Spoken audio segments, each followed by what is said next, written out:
अगर हिम्मत है तभी देखना इस वीडियो को। संपत्ति चली गई तो फिर से कमाई जा सकती है।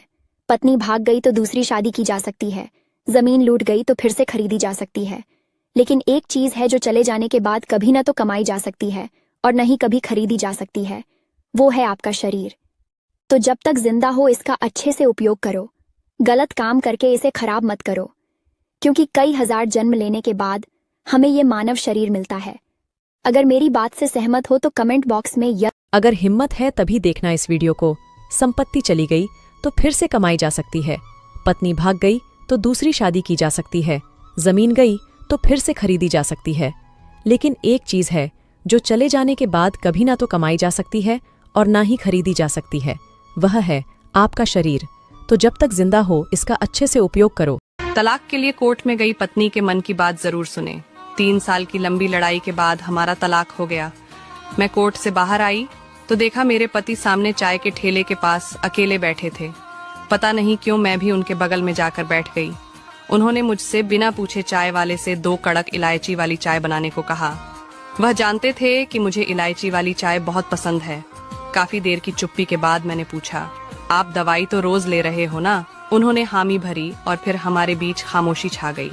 थोड़े देर बाद वह बोले कि अब मेरे पास ज्यादा समय नहीं बचा है। डॉक्टर ने अगले हफ्ते से मुझे कीमो के लिए बुलाया है। उनके यह शब्द सुनकर मानो मैं कोमा में चली गई। उन्होंने कहा, कोर्ट ने मुझे तुम्हें 5 लाख रुपए देने कहा है। अभी तो मेरे पास उतने पैसे नहीं हैं। एक काम करो, वो सरोजनी वाला फ्लैट तुम रख लो और सोने के जेवर भी तुम ही रख लेना। हमारी बेटी की शादी में काम आएंगे। मैं अपना घर भी तुम्हारे नाम कर दूंगा और मेरे जाने के बाद तुम्हें बैंक से पेंशन भी मिलेगी। मैंने कहा, चुप। अगर आप बुद्धिमान हो तो जवाब दो। एक बाप ने अपने बेटे को एक फल दिया और कहा कि भूख लगे तो खा लेना, प्यास लगे तो पी लेना और ठंड लगे तो जला लेना। बताओ कौन सा फल था? सिर्फ कुछ लोग ही इसका उत्तर दे। मेरे पति रात के 9 बजे ऑफिस से घर आया। मैं आते ही उनसे लड़ना शुरू कर दिया, क्योंकि मैं उन्हें पसंद नहीं करती थी और मैं गुस्से में बोलते रहे। मेरे पति ने कहा, मुझे खाना तो दे दो, बहुत भूख लगी है।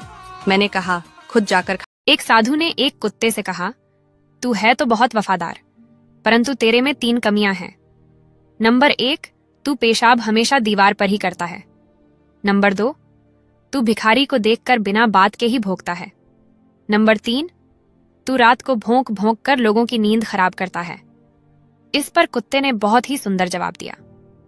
कुत्ता बोला, साधु सुन, जमीन पर पेशाब इसलिए नहीं करता, कहीं किसी ने वहां बैठकर पूजा की हो। भिखारी पर इसलिए भोगता हूं, वह भगवान को छोड़कर लोगों से क्यों मांगता है, जो कि खुद भिखारी है। भगवान से क्यों नहीं मांगता?